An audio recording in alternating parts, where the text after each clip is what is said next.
Hi, my name is Max Voegler. I work for Elsevier, and I was thinking about the changing geopolitics in open science. So I thought I would do a little bit of digging around in our data to talk about what we have seen in terms of the changing geography of science over the past 20 years or so. And I'll do this fairly quickly. If you think the data is interesting, write me an email and I can send you the much, much longer presentation. So, as most of you are aware of, publications have been going up quite a bit over the past 30 years. We started in the 70s with a little bit of under 500,000 per year and are now at about 3.5 million. This is different than John's number because it's just based on Scopus, which is the things that come into Scopus, so it's peer-reviewed, quality-assured journals and not everything that's out there. But still, 3.5 million articles a year is a lot. But when we started to look at authors and articles, you get a slightly different picture. The number of authors has grown almost twice as fast as the number of articles over the past 50 years. And whereas the number of articles have grown by about 20-fold, the number of authors has grown by about 40-fold, so 38 times. So the number of articles per author has actually decreased over the past 50 years in aggregate. We see more multi-author papers now as well and things like that. So this is something that really shocked us when we first started looking at it, but it makes sense. So what does this mean? So we took a look at the world then and said, okay, let's take high-income countries and low- and middle-income countries and separate them. So here you see the different parts. We just took the World Bank classification. So before you ask, yes, China is a low- and middle-income country, according to the World Bank classification. And that then brings you to this chart, which sort of blew our heads off when we first looked at it. So 2 years ago, or actually now 3 years ago, in 2022, the number of publications from low- and middle-income countries overtook those of high-income countries, looking at just at global scientific output. This is just raw meat, just data out there. So nothing about qualitative, anything, just raw publications. And this is really interesting when you think about it. We then said, okay, is it China? So we took out the US from the global north, and we took out China from the global south, and just said EU 27 plus UK plus everything in the south without China, and it still holds pretty much. It's not quite as dramatic, but still, the rest of the global south has overtaken the EU 27 plus the UK as well, just in terms of pure quantity. So that means we are seeing a huge, very meaningful shift in the capacity of science globally. And while we always talk about these three big balls there on the right side of this publication, we really need to be thinking about all those little and medium-sized balls on the left side of this slide, because they're moving and they're growing. And it's really fascinating to see how they're moving and growing. Okay, since I only have 5 minutes, just a couple of more data points on this. So here you see again, scholarly output and authors by region. You see everywhere authors is growing faster than publications. What begins to become interesting is if you think about this not so much in terms of science publications and output, but you think about this in terms of knowledge capacity of societies. And so we said, okay, let's leave the Elsevier data by side and let's look at PhDs. PhDs awarded, comparing 1990 and 2022. Here you see Germany's moved just a little bit, but China, Brazil, India, and even the UK have had quite an increase just in the number of PhDs they pop into society on a yearly basis. And that's pretty incredible. And so then we took this and we compared it with GNI per capita. So here on the horizontal axis, you just see countries by GNI per capita. On the vertical axis is authors per million within the population. So number of scientists who are popping out papers versus wealth of the country. And this is a really incredible line. I mean, you see the outliers, which is Ireland, Singapore, Norway, and for all three of those countries, you can sort of say, okay, that makes sense. But the rest of the line, really up to Switzerland from the bottom left side, shows that there's a wonderfully direct correlation between the number of active scientists you have in society and how wealthy that nation is. So keep that in mind. Bring that next time you go see some government people. There are, though, and this is my final slide or two, There are some important differences between North and South populations. One is just in terms of citations. So when you take out, you see the blue line is the lower middle income countries, including China, and you see that just in terms of quality, and look at top 1% publications, China has actually overtaken the global north, China plus the global south, also in terms of quality publications. But if you take out China, you see most of the rest of the global south is still not quite there yet with top 1% publications. The other thing that we see, there's a big difference in terms of academic-corporate collaboration, which also has to do with the fact that there's not as many corporates in the Global South doing research. But this is just something that it's a different type of publication in the South, and there's a whole nother part of this presentation that focuses on sustainable development goals and thinking about who's doing what kind of research in the South. And then the final thing I wanted to talk about also is international co-authorship. Here you see it's very different patterns in the North and South. And this is something I think it's not just, the number of countries in Europe leads to higher collaboration. Also, the US has lower collaboration than most European countries. But there is a systematic difference between all of the Global South countries, with the exception of Africa, where again, I think you have you have a number of higher impact institutions where researchers work with each other. So that leads to more international collaboration, but most of the rest of the South, you really don't. So that's my 5 minutes.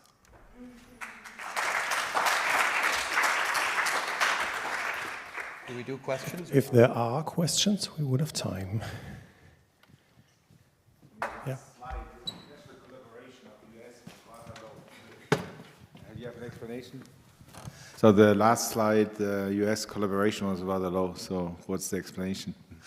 It's a big country with lots of institutions. When Americans work together with other scientists at other institutions, they often work together with other Americans because there's a lot of very good scientists there. So it's not something, I think you always need to put things into perspective, and that's one of the things. Just like before, I think the colleagues who were talking about China talked about the fact that Scopus only has English language abstracted, which means if you look at sustainable development goals, there's very low levels of publications in China on sort of education or income inequality. And I think that's because much of that is in Chinese language. So it's just, within the US that makes sense because there's a lot of interinstitutional collaboration, but less international.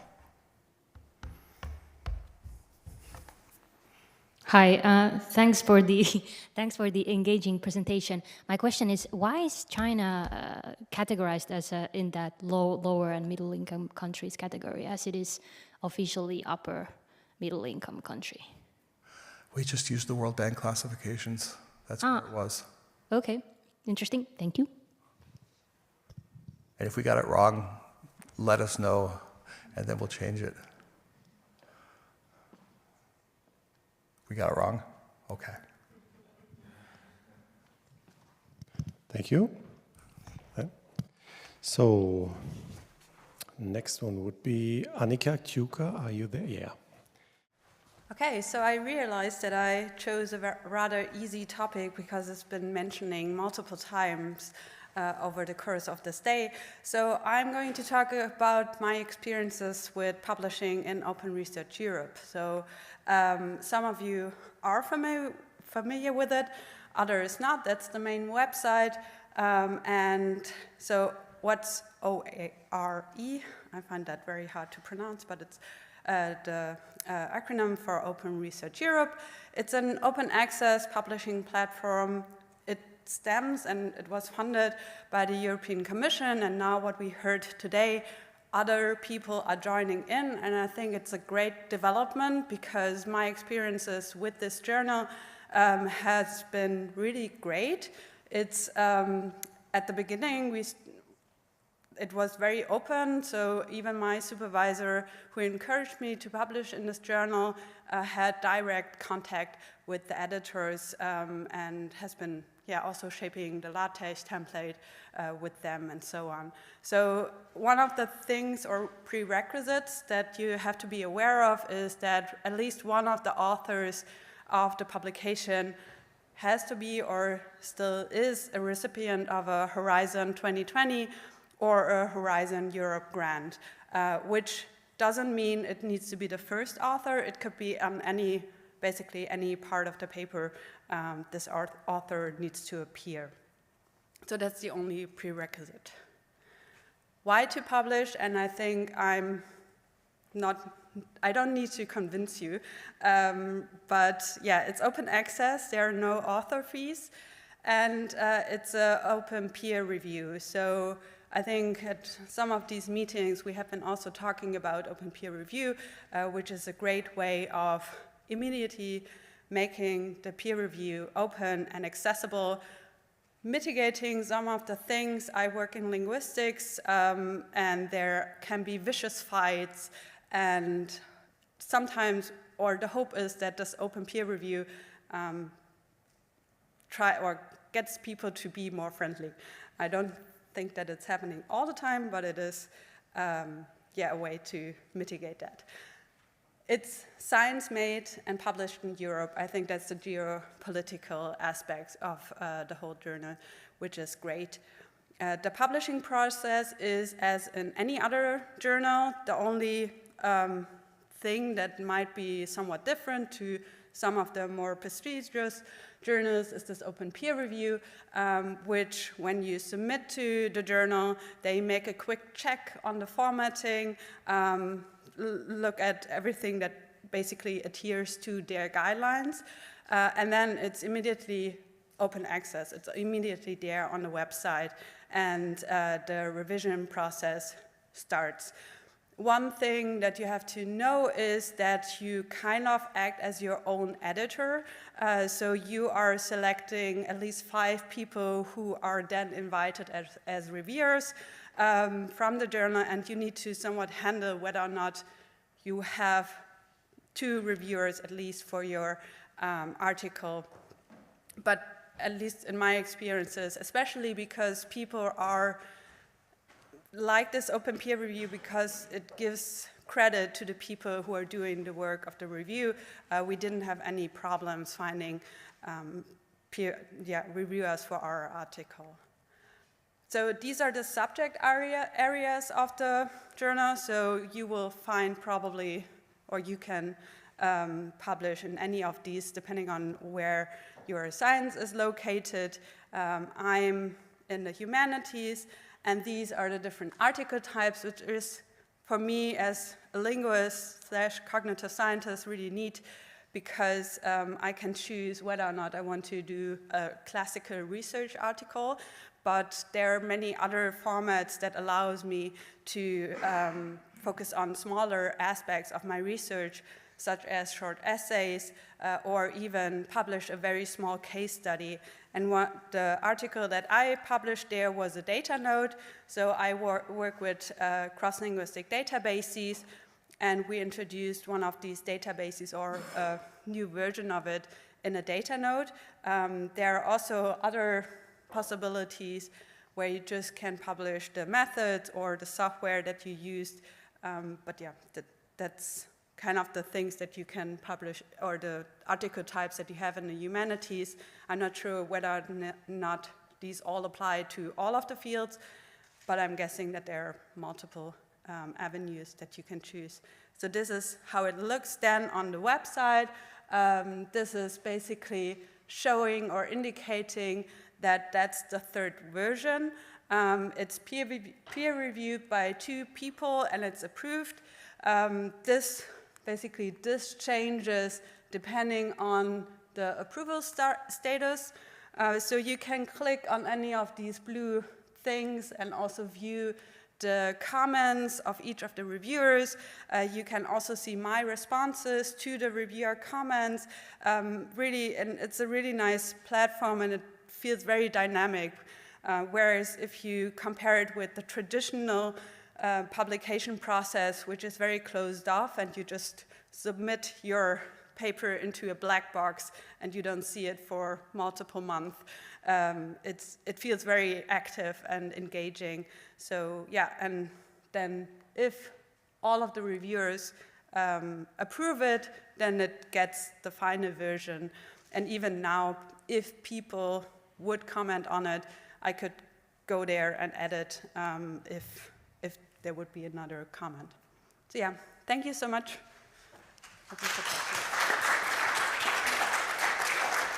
Thank you. Are there any questions on this? Yeah, over there. What proportion of Horizon 2020 and other eligible funding mechanism articles are in open research Europe? And is it increasing? I don't have any data on that, to be honest. I just, yeah, I'm a researcher, so I look at where to publish my research, and this came up as a great opportunity. So I don't have data on the journal necessarily. Yeah. Okay. First of all, thank you very much for this pitch for Open Research Europe. I should say, so I work for the European Research Council, not for the European Commission, but I very closely work with the colleagues in the Open Science Europe unit in DKRZ, and I'm also involved with ORE. So first of all, to your question, John, of course, the number of articles, you just go to the website and you see how many papers have been published.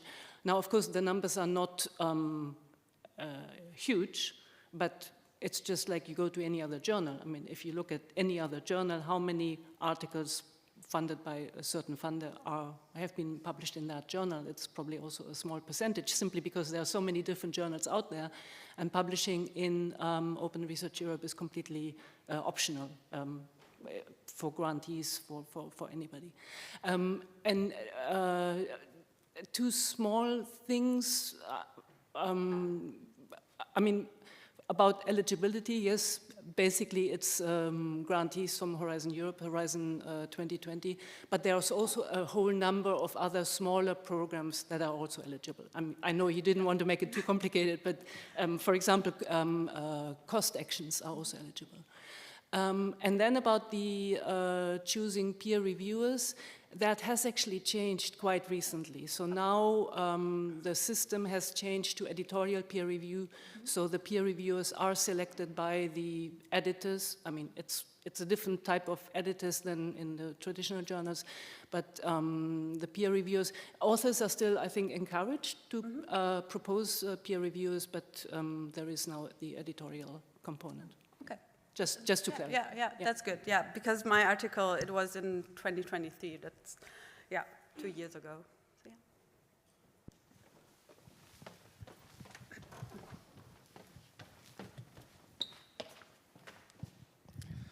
Thanks. Actually, Dagmar answered part of my question, but I wanted to ask you, as a researcher, can you reflect a little bit on selecting your own peer reviewers and how you felt, whether that was a conflict of interest or whether it worked, and whether, as you were reading the peer reviews, were like, okay, what does this mean?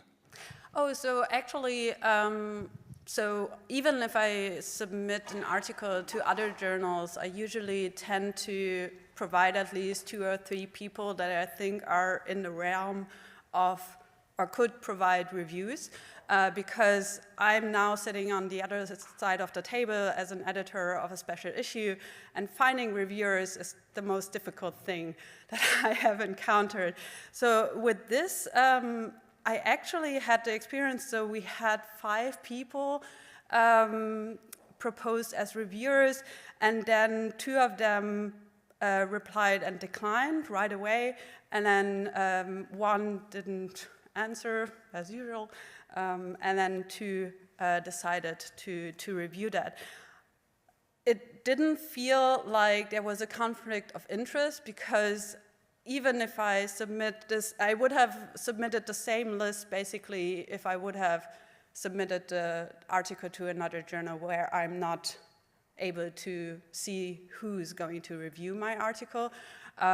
Because, I think as a researcher, you are aware of who could have a conflict of interest, and it's just providing kind of a service to the editor to not make them do the work of going through all of your collaborators list and stuff like this. So, So, thanks again. You are next. Yeah, I need to run around while talking, so that's why I need a microphone. I'm Claudia Martens from the German Climate Computing Center. As the name indicates, we run a supercomputer for climate models. We also run a petabyte archive for climate model output and other climate research output. It's called trust certificated, so we know a lot about data, and we do this for 35 years already.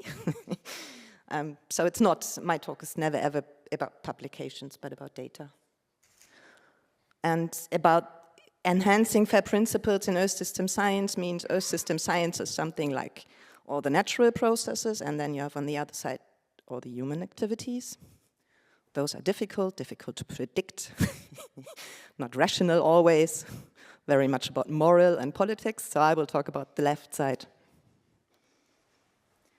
And the left side is in itself incredibly complex. So in Earth system science, we got all kind of data types. We got observational data, we got model output, we got simulations, we got measurements in absolutely different ways to perceive them. We got different formats. I mean, sometimes we are near to the astrophysics, so maybe you know what HEF5 is. But we also got, very small tabular data, for instance, from biodiversity, and bringing all those different scientific areas together is really a huge task. And we also got really issues in granularity, because we got that radio astronomy, we got petabytes, climate model outputs, it's petabyte. We're going to exascale, so then we also got, as I said, very small samples of counting fishes in freshwater rivers. So bringing all this together is not easy. Fortunately, the Earth system sciences by itself, I would say, is pretty collaborative in itself. It's a bit like the astrophysics again. The climate doesn't stop on national borders, right? If you want to compute it, you need all the data from around the world. You can't just stop on the northern border or the southern border somewhere. In principle, most of our data is open for all. So there was a question about the licenses. Our model data is free to be reused by whoever wants. You have to be able to run a system that can use terabytes, right? You don't just download the data on your personal desktop when you can't open it and you can't use it and you can't run some reanalysis on it. So there is, of course, some limitation, but in principle, it is open. Currently, our main problem for observational data comes from security issues, and this is mainly military. So just last week, the new satellite was an ESA satellite Sentinel with the new cameras on it, was launched last week. And this is really high value data, because the Sentinel, they got several systems, how they're going through clouds, through soil. So everybody wants to have those data. And for climate research, we urgently need them, and we get them, but we don't get all, because there is a kind of pre-sampling for military issues. So for us, for our discipline, even we are most collaborative and open in principle. Now, the main issue is security, national security. The third point is important for me because, as I said already this morning, we got the Earth System Grid Federation. This is the world data system, so it means all model data are replicated on different sites around the world. I think federated systems are the only answer to the threats of science we have. So don't build national things, because national things can be shut up. Build federations instead. But therefore, we don't get money, right? So we need to deal with that. All right, and now I'm talking about, our project. It's a very small one, and it is only 1 more minute, so easy. If you want to increase the FAIR principles, findable, interoperable, and reusable pretty much refers to semantic interoperability. So it means that you bring context to the data by enhancing the metadata, right? There are several ways to do it. Yeah, and in principle it would be good, it very much refers also to standardization. But this is all about metadata, data, standardization. Hopefully I don't need to explain why that's basic. The project I'm talking about is called BITS. It's the blueprint for the integration of terminology services in Earth system science. And what we did was to take something that already exists. It's a terminology service in Germany and hosted by the TIB, Technische Informationsbibliothek, which is a Leibniz Institute, which means it will be evaluated, which means it is not basic infrastructure, but it can be, well, it must be, we are building infrastructure based on projects, and this is a bit tricky. And then we kind of developed the Earth System Science collection for relevant terminologies, vocabularies, ontologies, whatever you have. Semantics. And now this is the last slide. This is to show that we at least try to bring a project into infrastructure, make it sustainable. So we take this service. We have our collection developed and curated, and always the latest version, and PIDs for the terms and everything, right? This is part of one of the consortia of NFDI for Earth, but also for NFDI for Biodiversity. That again is, well, one consortia of the national infrastructure, NFDI in Germany, which is a project. That is offering base services, which again is offering the terminology service for NFDI. So, okay, after BITS ends, everything still will be there. And we also have context to the outer parts for terminologies in general. In Europe, the whole onto-portal system is pretty important. So we got onto-portal, but also Earth portal, bio-portal, everything. So hopefully BITS will stay. Questions? Thank you.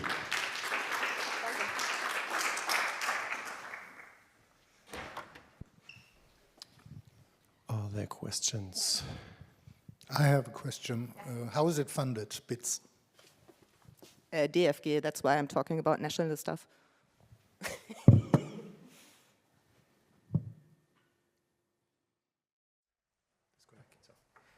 Thanks. So, Evgeny Bobrov from the Berlin Institute of Health at Charite. So, Charite, most will know it, but it's a big university medical hospital here in Berlin. And I would just like to give you a very brief introduction into the Open Science Monitoring Initiative, which I'm part of. So, it was mentioned before that there is the UNESCO Open Science Recommendation. And now for the last 2 years, in close collaboration with UNESCO, but not directly as part of UNESCO, so this is kind of important to keep that in mind. There has been now an initiative, mostly grassroots and initiated originally mostly by French institutions, but overall by 7 international institutions, including the Charité, being started, the Open Science Monitoring Initiative, which has the goal of supporting on different levels countries, institutions, and other actors with monitoring open science practices in line with the UNESCO Open Science Recommendation. So the UNESCO Open Science Recommendation has 4 different aspects. I mean, many of you will be aware. The most typical one to be monitored is like open science outputs. I think many people think of these things like open access or open data when they talk about open science. Open science infrastructures are another field, open dialogue with other knowledge systems, and open engagement with societal actors. So all of this can in principle, of course, be monitored, and in general, because the UNESCO recommendation is so all-encompassing and there is an expectation towards member states to report on their progress, there would be, in theory, some monitoring or reporting about all of these aspects. So in the last 2 years, we have started, I mean, I'm happy to talk more about the governance, about the specific workings, but mostly I'm here to just make you aware of this activity. And right now we have 4 working groups. These 4 groups are, one is about checking what are the needs of different communities when it comes to monitoring open science practices. The second one is complementary, looking at which kind of monitorings are already in place. This is where I'm most active, and actually we have Dagmar here, who's also part of 2 groups in OSMI, and maybe also somebody else. I'm not aware, maybe because it is quite a big community already with over 200 members across these 4 groups. So the other 2 additional working groups are one which looks specifically at open science monitoring from a publisher perspective, and lastly one which tries to develop more technical specifications, which I think in the long run will also be something that many will be interested in, and we're thinking about starting additional working groups. So this is an ongoing effort. We're trying to be as inclusive as possible. It is, of course, in the spirit of UNESCO worldwide initiative. We try to include the worldwide communities. And just as an example, I have submitted something for the 4th 2026 conference in Singapore, where we'll focus, if this is taken up in the panel discussion, on open science monitoring from Asian country perspectives. So yeah, that said, I'm already at the end of my brief pitch about the Open Science Monitoring Initiative. I would like you to be aware of it, to spread it, and of course also to get engaged if you're interested. Thank you. Thank you. Okay, hey everyone. So I'm Chris from ResearchEquals. I want to talk a bit about rights-based approach to research, because we've heard a lot of perspectives on research today in the current political climate in Europe and the US and beyond. And we've heard different perspectives. One more pragmatic, if it works for us, why not work with them? Another more around securitization, which focuses more on the risks and can introduce some control mechanisms that could affect research. And I wanted to introduce a bit of a different approach, the rights-based approach, because ultimately in the European Charter of Fundamental Rights, we have Article 13, which guarantees a basic right to research. We have a similar right in the Universal Declaration of Human Rights, and there is a reason why it's in these documents. It's joined by all kinds of different other rights, the right to education, the right to assembly, and all kinds of other things, alongside the basic right to research. It's because these rights aren't independent of one another, they all work in conjunction. We can't have a basic right to research if there's no right to education. Because then how would we ever do this? And we see a lot of this narrative also coming back in terms of, for example, the climate, where, you know, if everything else goes down the drain, how will we be able to have all these other rights to begin with? So really seeing them as interconnected. And using the rights-based approach might be helpful to evaluate the current issues that we face, the issues that are coming at us over the next few years, also in open science, because ultimately it's not about being open if it harms other people. It's about being open to, you know, stimulate the rights that we all want, need, including that basic right to research. And so, if you're not familiar with it, Verfassungsblog, it's a legal blog here in Germany, but they also write in English. They have a great series. They have a project focus that has a lot of great analyses that I've been learning from. So I can really recommend you to read that. There's some analyses also around some changes to the law that threaten the basic right to research, for example, in Europe, but also elsewhere. And so I would argue that when these rights are under attack, that's where the line should be drawn. Because if we go underneath these human rights, that's where dialogue isn't really possible anymore. If we see what's happening, then, you know, we start playing a different game. We're really undermining what we're, in my opinion, also striving for. And so when it does this, then it meets the bar for really active pushback. So I personally don't think there is such a thing as neutrality. So actually arguing for, you know, being clear about what your subjectivity and what your position is perfectly okay, and trying to separate from a researcher perspective what is the data and what is your interpretation of it.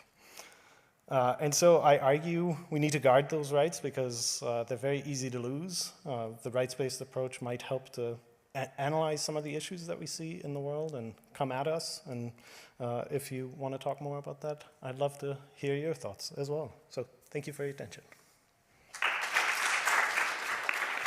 Thank you. Any comments or questions on that? Maybe also over there. I mean, in principle, of course, I totally agree with the rights-based approach, but I'm still struggling to see how it would be, I mean, how to break it down for like everyday decisions about, for example, which is close to my heart, like publishing a data set or not. Because if like other interests like safety, if this is misused by somebody, especially in the worst case in some military conflicts, or even for some misinformation. I mean, there are so many fundamental rights which contradict each other. I totally agree with the principle, but I'm not sure what I would do with it now if I take it home. Yeah, it's definitely not a solution.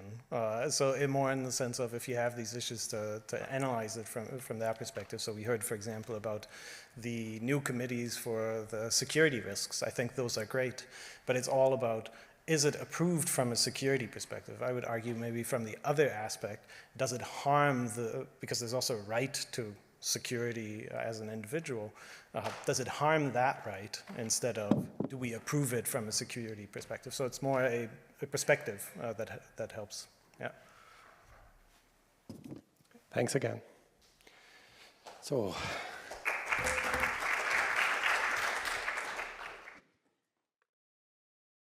Hi, I'm Salma Thalji. I'm a neuroinformatics doctoral researcher at the Max Planck Institute of Biological Cybernetics in Tübingen, and I'm also a research software engineer at the Technical University of Munich.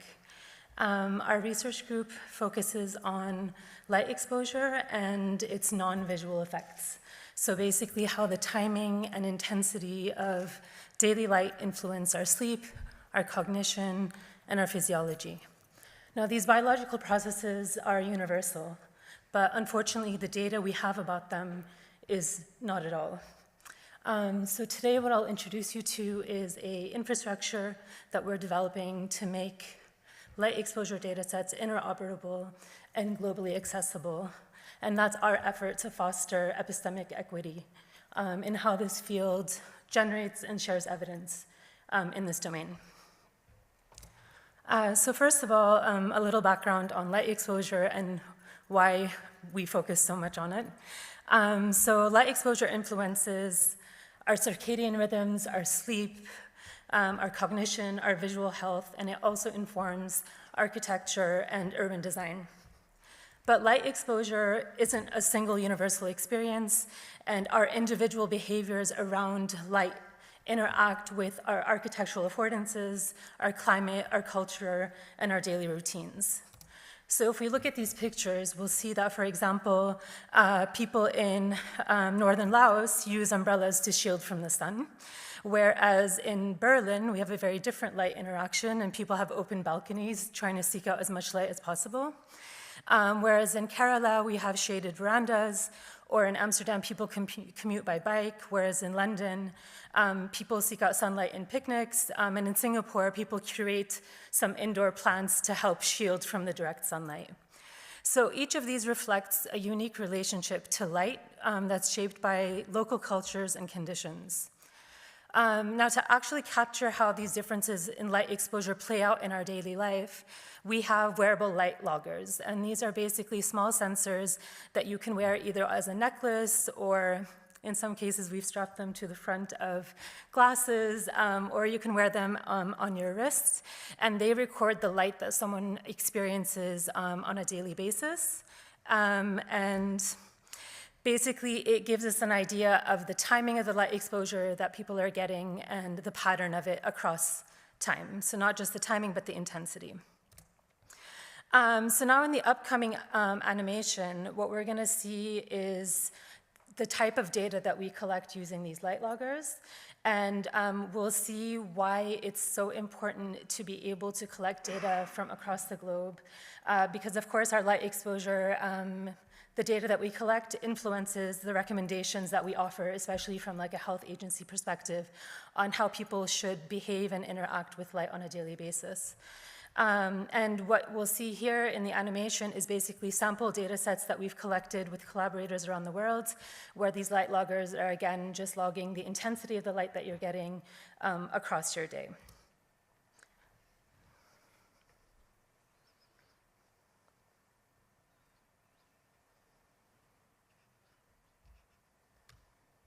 So in this final image, we see a direct comparison between light exposure in Basel, Switzerland, and Kuala Lumpur, Malaysia.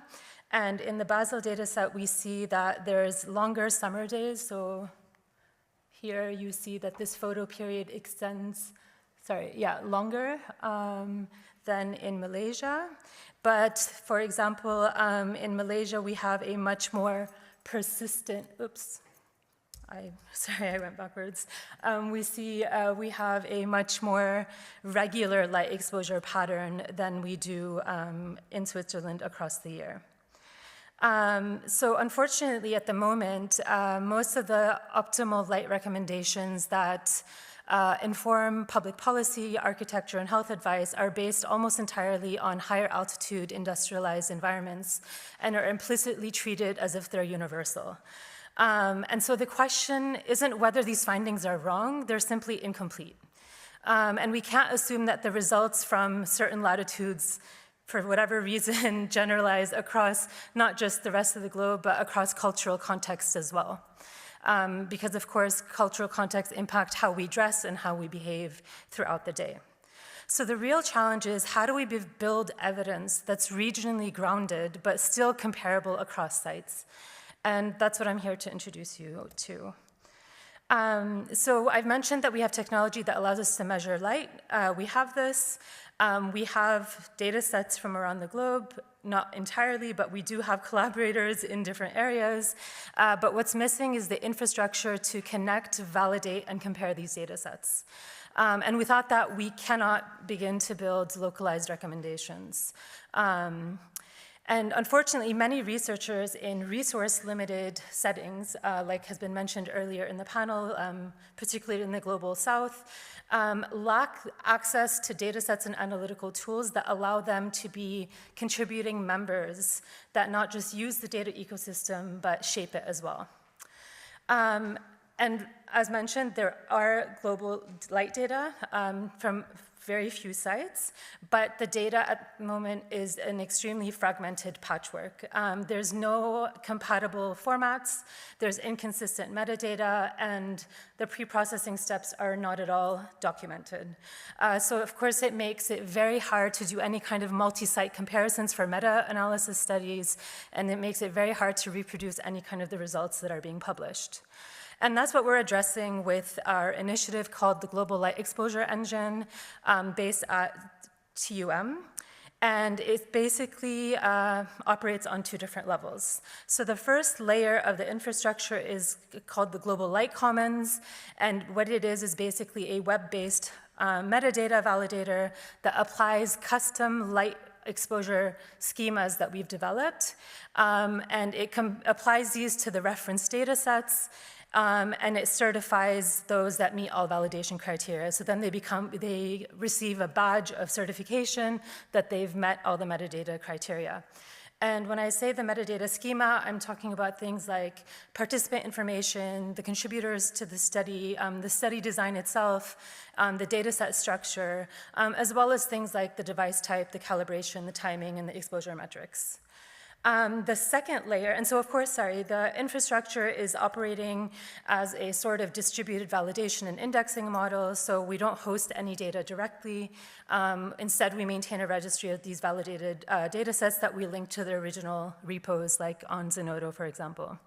And so this basically lays the groundwork for a fair, compliant, federated repository that we call the Global Light Commons.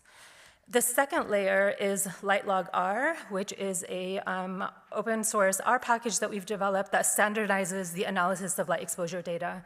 So it's compatible with the most commonly used light exposure sensors that are used at the moment, and it basically allows for very transparent processing and comparable processing of the data that is being collected by these sensors.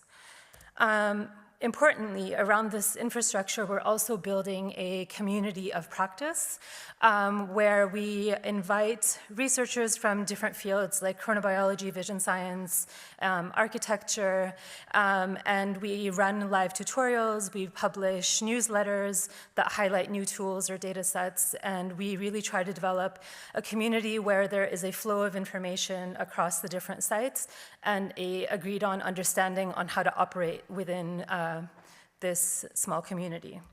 And because the results impact public health, we are more recently started to initiate discussions with public policy holders and stakeholders in order to bring them into the conversation in terms of what kind of data they need to be able to develop their recommendations.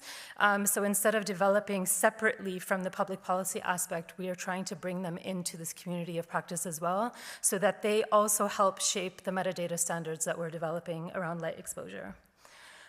So basically, ultimately, we really believe that a global challenge like public health as it relates to light exposure requires global participation, and this global light commons is our small way of building that space to bring equity to this field.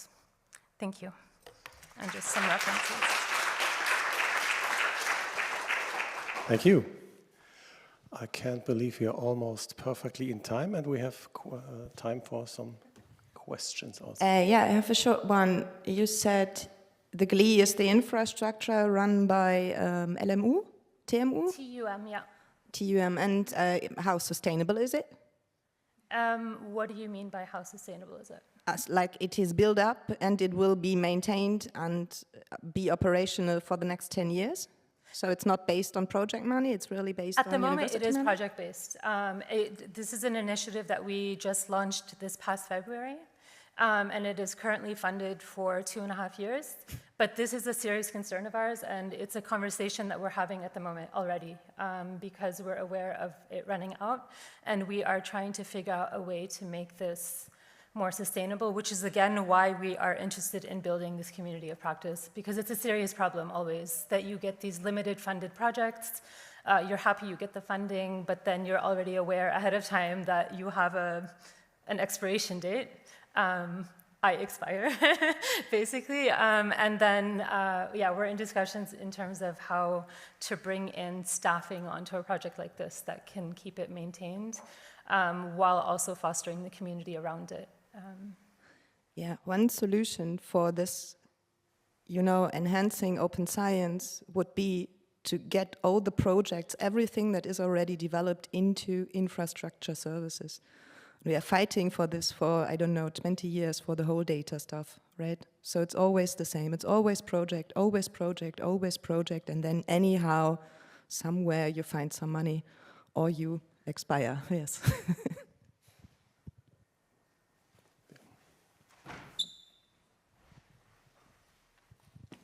Thank you for this interesting talk. I was wondering if you could talk a little bit more about the collaborators, because I was wondering whether or not you choose them based on whether or not they are working outside or inside, and like what is their kind of because so our collaborators are based on different, not criterion, but for different reasons. So for example, the collaborators that we have in Basel, it's because Basel is a center for chronobiology. We operate in the realm of chronobiology, and so we know these people. And in a lot of these circadian neuroscience studies, because light has such a strong influence on your circadian rhythms, you're always collecting light exposure data, in addition to sleep logs, activity logs, meal logs. The group that I'm in at the MPI in TUM also has an affiliation to TUM Create, which is a kind of satellite campus that involves other universities as well in Singapore. And so we have a small group affiliated with ours, both the Tübingen and Munich locations in Singapore, and their behavior around light exposure is extremely different, as I mentioned earlier. And there we're running studies with elderly and getting them to go outside and guide, like developing an app to guide their light diet. Because light exposure has a large influence on dementia, for example. And in general, in Singapore, people avoid the sun and are unaware of how healthy it can be. And then we have collaborators in Costa Rica that basically, because we have a daylight academy that we host every year in Switzerland, people come from all over, and we're a group that is interested to work with people from anywhere. And they said, hey, we don't have any light loggers, but we'd love to help you record data. We lent them light loggers. And so now we have strong collaborations in Costa Rica through that. We recently, on the September 21st, which is the equinox, or the solstice, sorry, we had people from all over the world, so we had 55 sites, collect light exposure data for the entire length of September 21st, which was about 50 hours, actually. And you had to document every single movement that you made and how it related to where, so if you went to the restroom, you had to document that because you changed light conditions. And so through this, we had like put an open call on LinkedIn, got 55 people from around the world, and we maintained that relationship. And that's how we're kind of, at the moment, I hate the word, it's very overused, but are organically growing our collaborations, while of course, as mentioned earlier, trying to figure out a permanent model that isn't based on us just being super social and willing to work with anyone who shows any remote interest in light exposure. Yeah. So it sounds like this could have quite profound public health implications. Yeah. So is it part of the project to approach stakeholders, decision makers in public health, or what is the long-term? Yeah, so I touched very briefly on that at the very end, but we actually, for example, there's this Licht und Gesundheit meeting coming up in Darmstadt? No, Dortmund in spring, that we're attending, and we meet with people from the, I don't know the name of the institute right now off the top of my mind, but it's something related to like solar light exposure. There's some ministerium in Germany that is affiliated with this. We work with them, and we just this week sent out a call to meet with them in a sort of open table setting next week to discuss how they can get involved, or what kind of data they need from us to be able to shape the recommendations that they want to make. So yeah, we are very much fostering that relationship, because the idea is to apply the results of all the data that we're collecting. So our group is in 3 different locations. The Tübingen group is very theoretical, circadian neuroscience. We run all our experiments in a basement under very controlled conditions, whereas the group in Munich is much more the public health-facing arm of the research initiative, and that's why we're, very, very much interested in, speaking to others. And then actually, Cameron earlier was very focused on equity in the global south, so we're going to be in touch with him to discuss how it is that we get our collaborators that are operating in the global south to be more active members of really shaping this initiative. Yeah. Thanks again. Thank you, everyone.